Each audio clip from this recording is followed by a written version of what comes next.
J'ai trouvé mon copain en train de gémir dans notre salon pendant que ma belle-sœur, sad coach, était sur le canapé. Alors, j'ai fracassé sa tête contre la télé, je l'ai fait tomber de la table basse, et je les ai mis dehors tous les deux, nus. Je m'appelle Émilie. J'ai 29 ans et j'ai trouvé mon petit ami en train de me tromper avec ma propre belle-sœur sur mon canapé, dans l'appartement que je payais. Avant de vous raconter comment ce simple moment de trahison a révélé une affaire de fraude fédérale de plusieurs millions de dollars et les a tous conduits devant le FBI, dites-moi d'où vous regardez dans les commentaires. Ça m'aide de savoir que je ne suis pas seul. Tout s'est terminé en une seule seconde à couper le souffle, mais le poison s'infiltrait dans les fondations de ma vie depuis des années. Le dernier son que j'ai entendu avant que mon monde ne s'effondre n'était pas un cri ou un pleur. C'était un gémissement. Son gémissement. Un son de pur plaisir égoïste résonnant dans le salon que j'avais décoré, dans la maison que j'avais bâtie. J'étais juste rentré plus tôt. Une grosse réunion client pour un projet d'intégration de logiciels, un projet que je dirigeais depuis 6 mois, avait été repoussé au lendemain matin. J'étais soulagé. Le stress avait été immense, et tout ce que je voulais, c'était une soirée tranquille avec Marcus. Peut-être qu'on pourrait comme en détail, ouvrir une bouteille de vin, et simplement discuter. Nous n'avions pas vraiment discuté depuis des mois. Cette pensée me semblait être un luxe. En marchant dans le couloir vers mon appartement, le 4C, j'ai entendu de la musique. C'était faible au début, une ligne de basse sourde vibrant à travers le sol. En me rapprochant, j'ai reconnu la playlist. C'était le mix d'entraînement agressif et plein d'énergie dont il était obsédé ces derniers temps. Ça semblait étrange pour 19h un mardi, mais j'ai balayé cette pensée. Peut-être qu'il se défoulait juste un peu. J'ai mis ma clé dans la serrure, un sentiment de malaise commençant à poindre dans ma nuque. La porte s'est ouverte, et la scène qui m'a frappé a été comme un coup physique, me coupant le souffle. La musique était forte maintenant, pulsant depuis les enceintes sono que je lui avais achetées pour Noël. Et là, éclairé par la douce lueur du lampadaire, se trouvait mon petit ami, Marcus.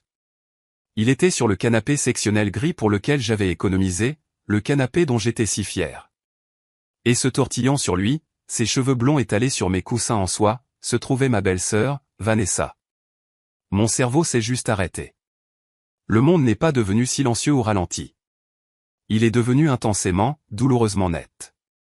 Chaque détail s'est gravé dans ma mémoire. La façon dont la lumière attrapait la sueur sur son dos. Les verres de vin vides sur le sol, mes verres de vin. La façon dont la tête de Vanessa était rejetée en arrière dans l'extase. Et le pire de tout, juste à côté d'eux sur la table basse qu'ils avaient négligemment poussée, se trouvait le cadre photo numérique que je venais de lui offrir pour notre 2e anniversaire. Il faisait défiler des photos de nous. Nous, souriant lors d'un voyage au Mexique. Nous, riant à un match des Yankees. Nous, heureux. Le fantôme d'une vie qui était en train d'être assassinée juste devant moi. C'était ça. Le cadre photo. C'est ce qui a déclenché quelque chose dans mon âme, passant du choc à quelque chose de primaire et de froid. Ce n'est pas la tristesse qui m'a envahi. C'était une rage blanche, brûlante et clarificatrice. Une rage qui a balayé tous les doutes, toutes les excuses, toutes les fois où je m'étais laissé manipuler et ignorer. Je n'ai pas crié. Je n'ai pas pleuré. J'ai agi. Je me suis jeté en avant, mon mouvement silencieux et mortel. Je n'étais pas une femme au cœur brisé. J'étais une prédatrice. J'ai attrapé une poignée des cheveux chers et parfaitement coiffés de Vanessa. Elle a poussé un glapissement de surprise, ses yeux s'ouvrant en état de choc. Avant qu'elle ne puisse comprendre ce qui se passait, j'ai fracassé sa tête de toute la force de ma trahison contre l'écran de la télévision de 65 pouces. Il y a eu un craquement écœurant de plastique et de verre, un flash de statique, et l'écran a explosé en une toile d'araignée de lignes noires. Elle a hurlé, un son plus de choc que de douleur, tombant de Marcus sur le sol. Marcus s'est précipité pour se relever, son visage un masque d'incrédulité et de panique. « Émilie. Mais qu'est-ce que tu fous » a-t-il balbutié. Je n'ai pas répondu. J'ai croisé son regard une fraction de seconde, et avec un rugissement guttural, je l'ai poussé de toutes mes forces. Il était déséquilibré, et il a trébuché en arrière sur la lourde table basse en chêne, atterrissant en tas sur le sol avec un bruit sourd. J'ai attrapé Vanessa par le bras, sa peau moite de sueur, et je l'ai traînée, nue et balbutiante, jusqu'à la porte d'entrée. « Sors de chez moi » ai-je grogné. J'ai ouvert la porte d'un coup sec et je l'ai jeté dans le couloir public vivement éclairé. Je me suis retourné vers Marcus, qui se terrait maintenant près de la télé en ruine. Je l'ai attrapé par les cheveux et je l'ai tiré sur ses pieds. Il était plus grand que moi, mais à ce moment-là, j'étais plus forte. Je l'ai poussé dans le couloir après elle. La porte de l'appartement 4D, de l'autre côté du couloir, s'est ouverte en grinçant, et un groupe d'étudiants a regardé, bouche bée, un mélange de choc et d'amusement sur leur visage. Du 4B, ma voisine âgée, Madame Rodriguez, est sortie, son petit chien jappant à ses pieds. Son téléphone était déjà dans sa main, la lumière rouge de la caméra brillant. Bien. Qu'elle enregistre. Que le monde les voie pour ce qu'ils étaient. Mes vêtements, a gémi Vanessa, essayant de se couvrir. Je suis retourné à l'intérieur, j'ai ramassé le tas de leurs vêtements jetés sur le sol, et je les jetés dans le couloir après eux. Voilà vos ordures, ai-je dit, ma voix un tremblement bas et dangereux que je ne reconnaissais pas comme étant le mien. Puis j'ai claqué la porte, j'ai tourné le verrou, et je me suis appuyé contre elle, mon corps commençant enfin à trembler. Je suis resté seul dans les décombres de mon salon, la musique sourde jouant toujours son stupide rythme triomphant. Je ne me suis pas effondré. Je me suis dirigé vers l'enceinte et je l'ai éteinte. Le silence était assourdissant. Puis j'ai calmement marché jusqu'au Judas et avec mon propre téléphone, j'ai commencé à enregistrer leur course humiliante et frénétique pour récupérer leurs vêtements dans le couloir public. Je me suis retourné vers Marcus, qui se terrait maintenant près de la télé en ruine. Je l'ai attrapé par les cheveux et je l'ai tiré sur ses pieds. Il était plus grand que moi, mais à ce moment-là, j'étais plus forte. Je l'ai poussé dans le couloir après elle. La porte de l'appartement 4D, de l'autre côté du couloir, s'est ouverte en grinçant, et un groupe d'étudiants a regardé, bouche bée, un mélange de choc et d'amusement sur leur visage. Du 4B, ma voisine âgée, Madame Rodriguez, est sortie, son petit chien jappant à ses pieds. Son téléphone était déjà dans sa main, la lumière rouge de la caméra brillant. Bien. Qu'elle enregistre. Que le monde les voie pour ce qu'ils étaient. Mes vêtements, a gémi Vanessa, essayant de se couvrir. Je suis retourné à l'intérieur, j'ai ramassé le tas de leurs vêtements jetés sur le sol, et je les jetés dans le couloir après eux. Voilà vos ordures, ai-je dit, ma voix un tremblement bas et dangereux que je ne reconnaissais pas comme étant le mien. Puis j'ai claqué la porte, j'ai tourné le verrou, et je me suis appuyé contre elle, mon corps commençant enfin à trembler. Je suis resté seul dans les décombres de mon salon, la musique sourde jouant toujours son stupide rythme triomphant. Je ne me suis pas effondré. Je me suis dirigé vers l'enceinte et je l'ai éteinte. Le silence était assourdissant. Puis j'ai calmement marché jusqu'au Judas et avec mon propre téléphone, j'ai commencé à enregistrer leur course humiliante et frénétique pour récupérer leurs vêtements dans le couloir public. Pas pour la vengeance, pour l'épreuve. À cet instant, je savais que ce n'était pas seulement la fin d'une relation. C'était le début d'une guerre. Comment une ingénieure en logiciel de 29 ans, une femme qui conçoit des systèmes logiques pour gagner sa vie, se retrouve-t-elle dans une scène de chaos aussi primitif? Ça n'est pas arrivé du jour au lendemain. C'était une mort à petit feu, une lente érosion de mon estime de moi que j'avais permise pendant bien trop longtemps. Ma mère, Linda, est une âme douce et gentille qui, après le décès de mon père, est tombée amoureuse de Richard. Il était charismatique et prospère, et elle était seule. Quand ils se sont mariés, j'avais 16 ans. Et avec Richard est arrivée sa fille, Vanessa, 1 an de moins que moi, mais déjà une experte dans l'art de la manipulation. Dès le premier jour, la dynamique était établie. J'étais la silencieuse, l'étudiante, la responsable. Vanessa était l'éblouissante, l'exigeante, l'enfant en or. Je me souviens de ma remise de diplôme du lycée. J'étais major de ma promotion. J'avais une bourse d'études complète pour une grande école d'ingénieurs. Pendant mon discours, j'ai vu ma mère au premier rang, des larmes de fierté coulant sur son visage. Richard était à côté d'elle, vérifiant sa montre. Plus tard, au dîner de célébration, il a levé un verre.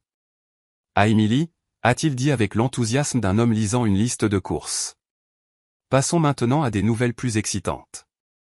Vanessa vient d'être nommée capitaine de l'équipe de cheerleading. L'attention de toute la famille s'est tournée vers elle alors qu'elle se pavanait. Ma réussite scolaire était une note de bas de page. Sa victoire sociale était le gros titre. C'était le schéma. Mes succès étaient discrets, attendu. Les siens étaient bruyants et célébrés. J'ai mis toute mon énergie dans ma carrière, excellant dans un domaine dominé par les hommes, et dans ma relation avec Marcus. Je l'ai rencontré à la fête d'un collègue. Il travaillait dans le marketing et il m'a couverte de l'attention que je n'avais jamais reçue de mon beau-père.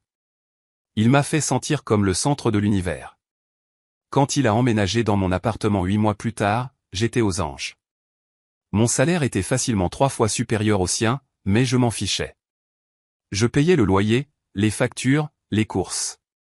Je lui ai acheté une voiture quand la sienne est tombée en panne. J'ai financé ses idées de start-up qui n'ont jamais abouti. Je pensais investir dans notre avenir, dans notre partenariat. J'étais trop aveugle pour voir que j'étais juste sa mécène. Je me souviens d'une nuit où je travaillais tard sur un problème de codage complexe pour mon travail, un projet qui mènerait finalement à une promotion majeure et à une augmentation de salaire significative. Marcus est entré en soupirant de façon théâtrale. Toujours en train de fixer ce code ennuyeux, a-t-il dit en regardant par-dessus mon épaule. Je ne sais pas comment tu fais. Il l'a dit comme un compliment, mais le sous-entendu était clair. Mon travail était ringard et incompréhensible, tandis que son monde de marketing et de baratin était excitant et important. Il m'a ensuite demandé si je pouvais lui virer $500 pour un dîner de réseautage.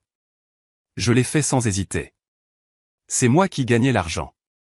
C'est lui qui vivait la belle vie.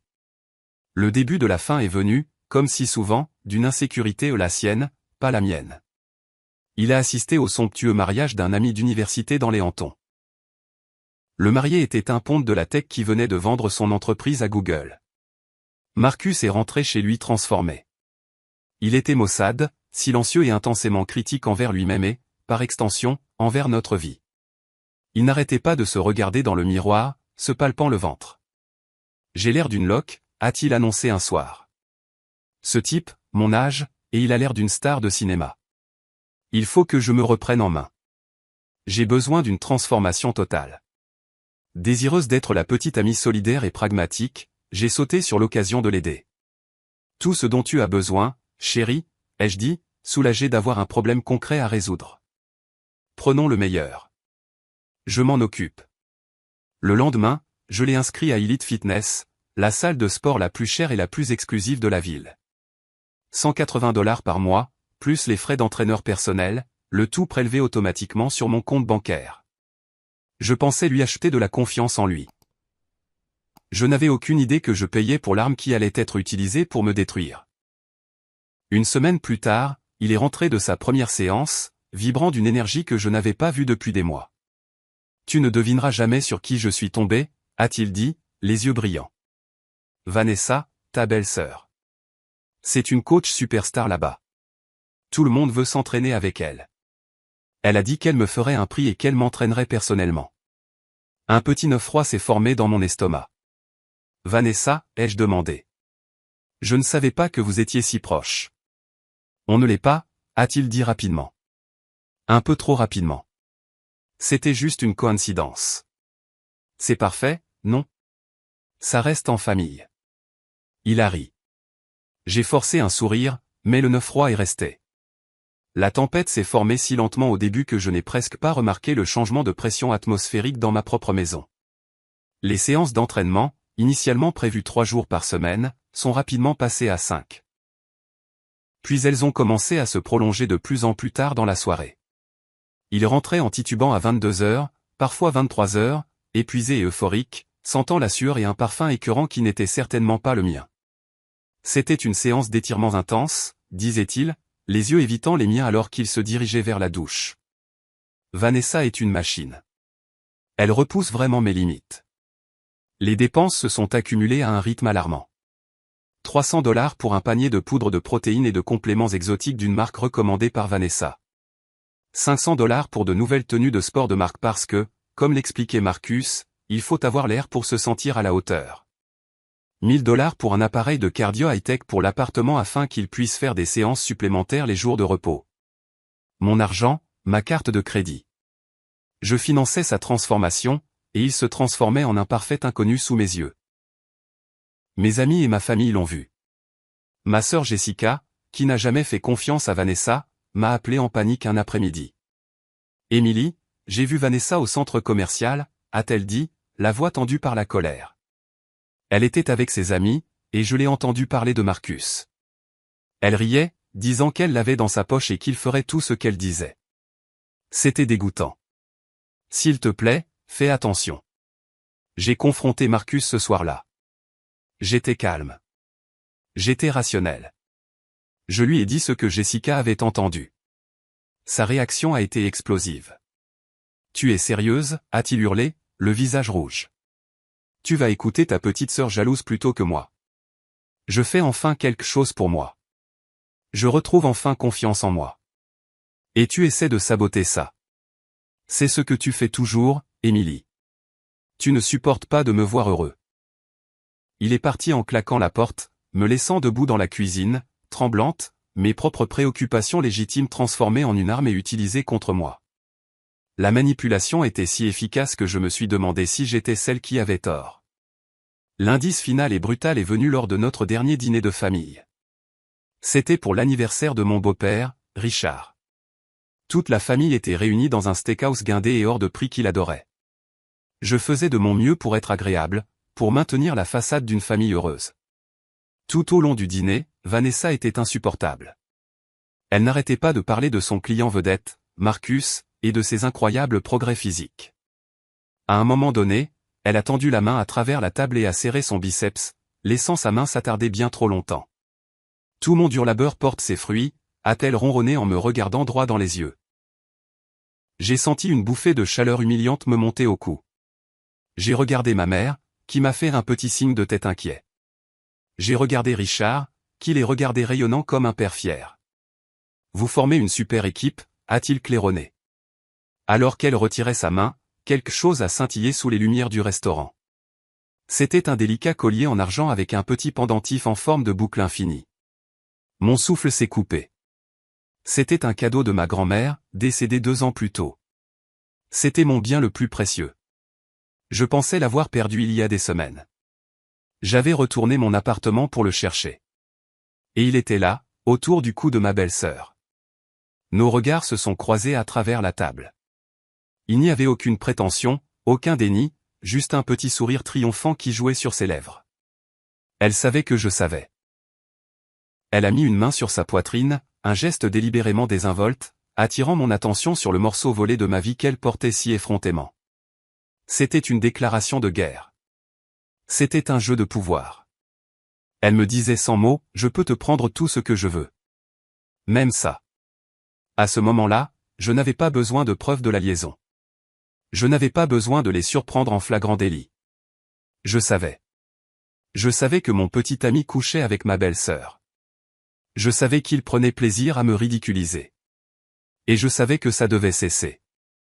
Ma seule question était, comment ? La nuit de la réunion annulée, en rentrant chez moi, mon esprit était en ébullition. Je ne rentrais plus pour le surprendre. Je rentrais pour clore un chapitre de ma vie. J'ai garé ma voiture à ma place désignée dans le garage de l'immeuble et je suis resté assise là pendant 10 bonnes minutes, le moteur éteint, le silence de la tombe de béton m'oppressant. J'essayais de reconstituer la chronologie. Depuis combien de temps cela durait-il ? Combien de mensonges avais-je avalé ? Combien de ma vie, de mon argent, de mon amour avais-je gaspillé ? Puis un flash de mémoire, comme un fichier corrompu dans mon cerveau. Un email étrange que j'avais reçu quelques semaines plus tôt. Il avait été enfoui dans une mer de notifications de travail et de spam. J'avais jeté un coup d'œil à l'expéditeur, DM, et à un objet qui disait, concernant Vanessa, et je l'avais classé comme indésirable, le faisant glisser dans la corbeille sans y réfléchir. Pourquoi un étranger m'enverrait-il un email à propos de Vanessa ? Par pure intuition que je ne peux toujours pas expliquer, j'ai sorti mon téléphone, mes doigts tâtonnants pour ouvrir mon application de messagerie. J'ai navigué jusqu'à la corbeille, mon cœur battant un rythme effréné contre mes côtes. J'ai fait défiler les emails marketing supprimés et les vieux reçus. Et il était là. Je l'ai ouvert. Le message était court, cryptique et terrifiant. Je m'appelle David Morrison. Je suis, ou j'étais, le mari de Vanessa. Elle n'est pas celle que vous croyez. Elle a fait ça à ma femme avant moi. Elle cible les gens. Vérifiez les finances de son entreprise. Soyez prudente. Mon sang s'est glacé. Elle a fait ça avant. Elle cible les gens. Ce n'était pas un crime passionnel. C'était une attaque préméditée. Le message a donné à ma colère un tranchant nouveau et plus vif. Je n'étais pas seulement une femme qui avait été trompée. J'étais une femme qui avait été traquée. J'ai mis la voiture en mode parking, j'ai pris une profonde inspiration tremblante et je me suis dirigé vers l'ascenseur.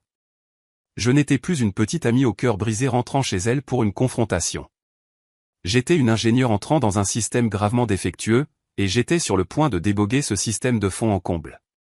Quand j'ai ouvert cette porte d'entrée, j'étais déjà armé d'informations. J'étais déjà en guerre. Alors, quand je les ai vus enlacés sur mon canapé, ce n'était pas seulement une trahison amoureuse. C'était la confirmation d'une tromperie prédatrice et calculée.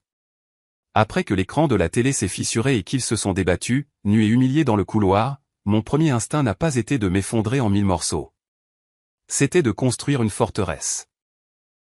Après avoir claqué la porte sur leur humiliation publique, je suis resté dans le silence de mon appartement en ruine. L'adrénaline était un bourdonnement aigu dans mes oreilles, mais mon esprit était étrangement calme. Je n'ai pas pleuré. Je n'ai pas crié.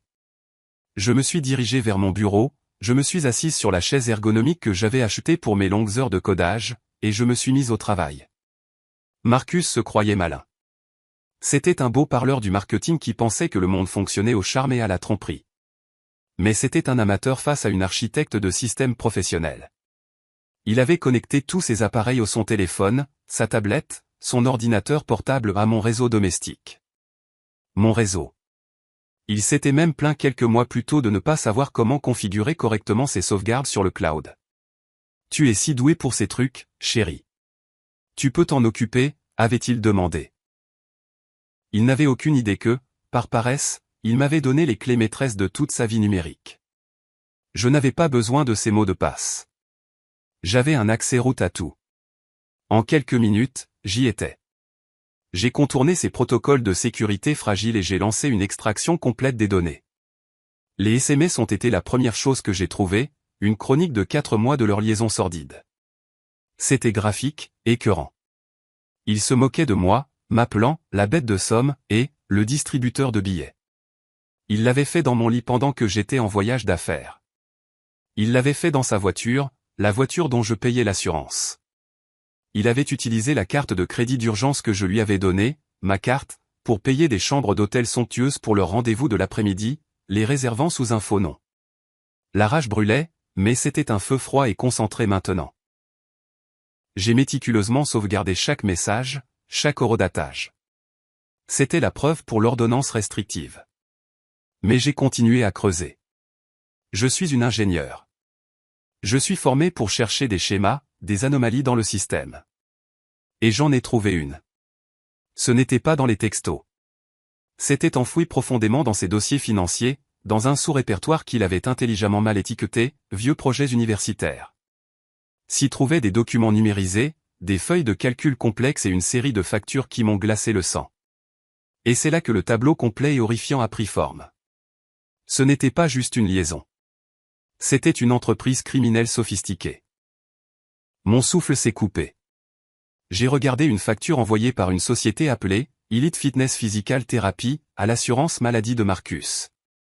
La demande concernait un traitement de 12 semaines pour une déchirure de la coiffe des rotateurs. Une déchirure de la coiffe des rotateurs qu'il n'avait jamais eue. J'ai vérifié les dates avec notre calendrier partagé. À l'une des dates de prétendue thérapie physique, nous étions dans les Poconos pour un week-end. J'ai fait défiler plus loin. Une autre demande pour une lombalgie chronique. Une autre pour des services de rééducation post-traumatique. Elles étaient toutes signées par un médecin superviseur dont je n'avais jamais entendu parler. La facture totale à son assurance s'élevait à plus de 15 000 $. Puis j'ai trouvé la feuille de calcul principale. Mon cœur battait la chamade. Elle listait des noms, des dizaines, tous des clients masculins d'Elite Fitness. À côté de chaque nom se trouvaient leurs informations d'assurance, leur numéro de sécurité sociale, leur date de naissance, et dans les dernières colonnes, les montants des paiements des dizaines de milliers de dollars, des centaines de milliers. C'était le registre de leurs crimes. La liaison n'était pas le but. La liaison était l'outil. C'était le point d'entrée. Vanessa n'avait pas seulement séduit mon petit ami. Elle l'avait profilé, un homme peu sûr de lui avec une petite amie stable et bien rémunérée qui avait une assurance maladie haut de gamme. Elle a utilisé l'intimité de la relation pour gagner sa confiance, pour avoir accès à ses informations personnelles, à sa signature, à ses formulaires de consentement. Et puis, elle et son cousin Brad Morrison, le gérant d'Elite Fitness, ont utilisé ces informations pour commettre une fraude à l'assurance massive et systématique. Le sol s'est dérobé sous mes pieds. Ce n'était plus une rupture compliquée. C'était un crime fédéral. Mon chagrin d'amour personnel venait de croiser un crime de plusieurs millions de dollars. Les enjeux venaient de passer de ma dignité à leur liberté. Et je détenais toutes les cartes, toutes les données, toutes les preuves. J'ai tout sauvegardé sur un disque dur externe triplement crypté, j'ai fait 2 sauvegardes et j'ai effacé la source. Mon salon était une scène de crime, et je venais de recueillir toutes les preuves. Les 24 heures suivantes ont été un tourbillon d'actions froides, calculées et décisives. Je n'ai pas dormi. J'ai bu du café noir et j'ai agi avec l'énergie concentrée d'un général se préparant à la bataille. À 7 heures du matin, un serrurier était à ma porte, changeant toutes les serrures. À 8 heures du matin, un service de débarras emportait le canapé, la table basse et la télé cassée. Je ne voulais aucune trace de chez moi. J'ai emballé absolument tout ce que Marcus possédait, chaque chemise, chaque chaussure, chaque gadget stupide dans des sacs poubelles noirs et je les ai laissés dans la benne industrielle de l'immeuble. À 9 heures du matin, j'étais au téléphone avec mon avocat, pas un avocat en divorce. J'ai trouvé un ancien procureur fédéral qui avait fondé son propre cabinet spécialisé dans la criminalité financière et les affaires de racket. J'ai expliqué la situation calmement, factuellement. Il y a eu une longue pause à l'autre bout du fil. Mademoiselle Foster. A-t-il finalement dit, la voix teintée d'admiration. Vous venez peut-être de me confier la plus grosse affaire de ma carrière. À midi ce jour-là, nous avions déposé une demande d'ordonnance restrictive temporaire d'urgence contre Marcus et Vanessa, citant le harcèlement, les menaces et les preuves d'activité criminelle.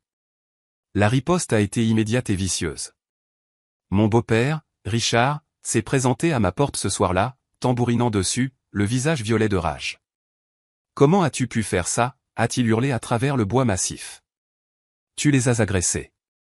Tu as humilié Vanessa. Elle aurait pu être gravement blessée.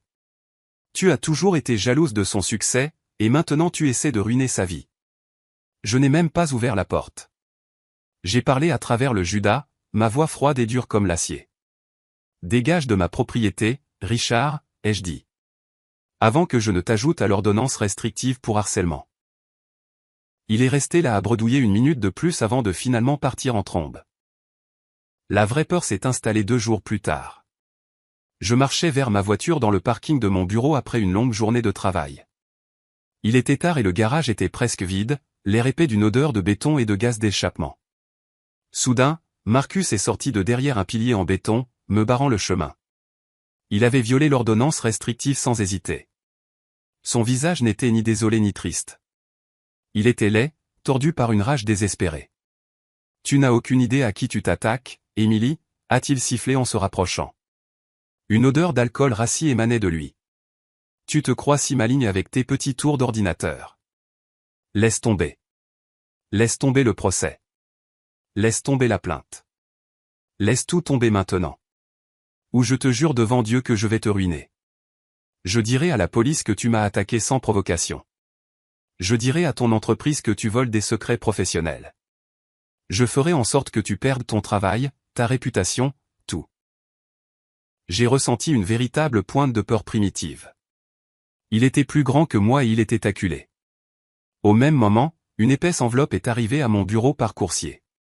C'était une lettre de mise en demeure d'un cabinet d'avocats puissant et notoirement agressif représentant Elite Fitness.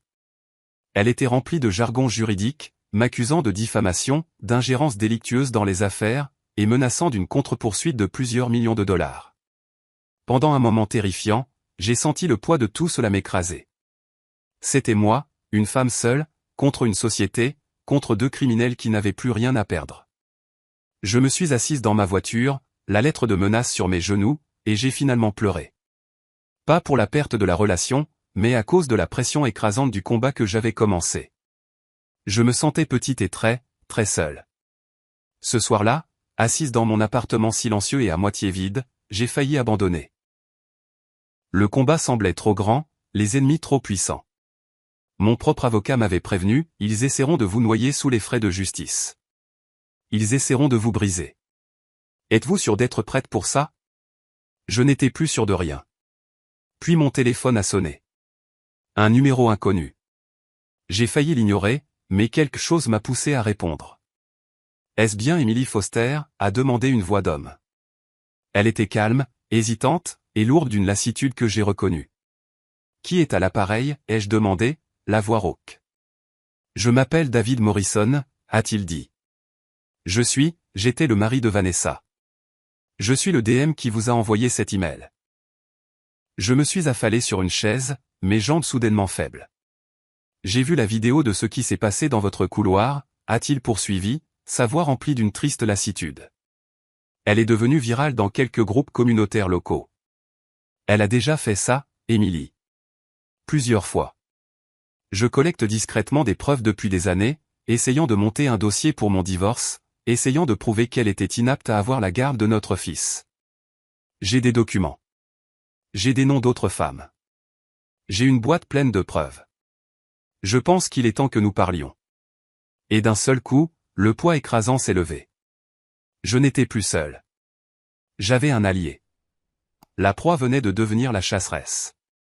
L'année qui a suivi a été la plus dure, la plus épuisante et la plus stimulante de ma vie. Il n'y a pas eu de confrontation dramatique au tribunal comme on le voit dans les films.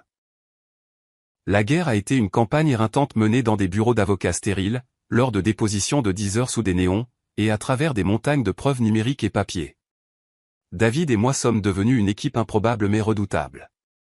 Sa boîte de documents papier méticuleusement organisée au vieux reçu, relevés bancaires suspects, déclarations sous serment d'autres femmes ciblées par Vanessa au combiné au téraoctet de données irréfutables que j'avais extraites du cloud, a créé un dossier en béton armé.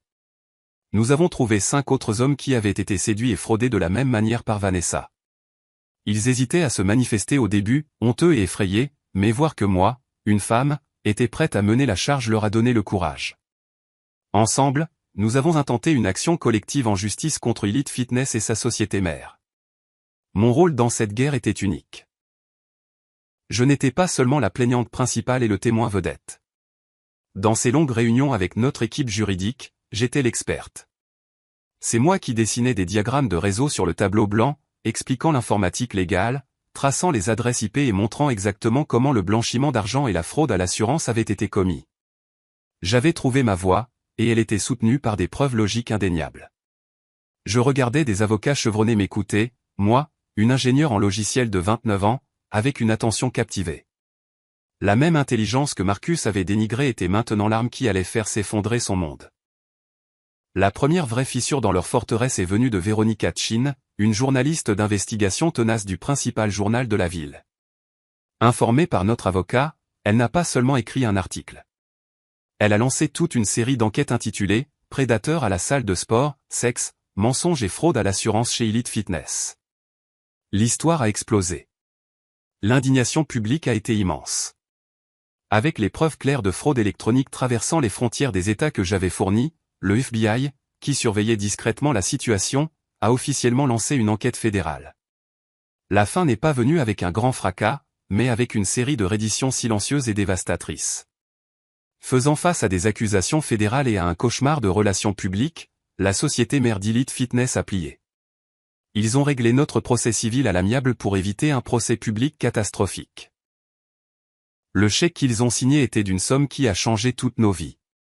Il ne s'agissait jamais de l'argent, mais le nombre à 7 chiffres était un aveu de culpabilité clair. C'était une validation. Vanessa et Brad, les cerveaux, ont été inculpés par un grand jury fédéral pour complot, fraude électronique et blanchiment d'argent. Vanessa, voyant la montagne de preuves contre elle et faisant face à la perspective d'une décennie en prison, a plaidé coupable. Elle a été condamnée à 36 mois dans une prison fédérale à sécurité minimale. Brad, qui a été moins coopératif, est allé au procès, a perdu et a écopé de 5 ans. Et Marcus. Il a fait ce que font les lâches. Il les a trahis pour sauver sa peau. Il a témoigné pour l'accusation, se présentant comme une victime naïve des manipulations de Vanessa. Le juge n'a pas entièrement marché. Il a eu 2 ans de probation, un casier judiciaire permanent qui l'a rendu inemployable dans son domaine, et une ordonnance du tribunal l'obligeant à payer une restitution pour le reste de sa misérable vie. Aux dernières nouvelles, il avait 28 ans et vivait dans le sous-sol de ses parents en Ohio. Il y a quelques mois, j'ai reçu un email de ma mère. C'était un message court et simple. Elle l'avait enfin fait. Elle avait demandé le divorce à Richard. « Tu m'as donné le courage », a-t-elle écrit. « Tu m'as montré que nous n'avons pas à accepter l'inacceptable. Merci de m'avoir montré à quoi ressemble la force. Ma sœur Jessica et moi sommes plus proches que jamais. Nous sommes les plus ardentes défenseurs l'une de l'autre. J'ai déménagé de cet appartement. Je ne supportais plus les souvenirs. J'ai utilisé ma part du règlement pour verser un acompte sur un magnifique condo dans un nouveau quartier de la ville, un avec vue sur les gratte-ciel. Mais je ne me suis pas arrêté là. J'ai pris le reste de l'argent, mes indemnités de départ d'un travail dont je n'avais plus besoin, et les compétences que j'avais affinées dans mon propre combat, et j'ai créé ma propre entreprise. C'est une société de cybersécurité. Nous ne sommes pas une société géante. Nous sommes une petite équipe dévouée. Notre mission est d'aider les gens ordinaires et les petites entreprises à se protéger du type d'exploitation numérique et de fraude financière qui a failli me briser. Je présente mon projet à notre premier tour d'investisseurs en capital risque la semaine prochaine. C'est terrifiant et exaltant. Je ne suis plus une simple employée. Je suis une fondatrice. Je suis une PDG. J'ai pris la pire expérience de ma vie, le moment de ma plus profonde humiliation, et j'ai construit quelque chose de nouveau et de puissant à partir des cendres. L'autre jour, je configurais mon nouvel ordinateur portable de travail. Quand il m'a demandé de choisir un fond d'écran, je n'ai pas choisi un paysage pittoresque ou une photo de famille. J'ai simplement ouvert un éditeur de texte simple et j'ai écrit une seule ligne de code élégante. C'est un algorithme complexe que j'ai conçu pour notre produit de sécurité phare. C'est mon code. C'est un rappel. Ils ont essayé d'effacer ma vie. Alors, j'ai réécrit tout le programme. Et cette version est plus rapide, plus intelligente, et impossible à pirater. Merci d'avoir écouté mon histoire. Ce fut un long et difficile voyage, mais j'en suis sorti plus forte. Ma question pour vous est, avez-vous déjà dû réécrire complètement le scénario de votre propre vie après une trahison? Dites-le moi dans les commentaires ci-dessous. Et si mon histoire a résonné en vous, s'il vous plaît, aimez cette vidéo et abonnez-vous pour en voir d'autres. Vous n'êtes pas seul.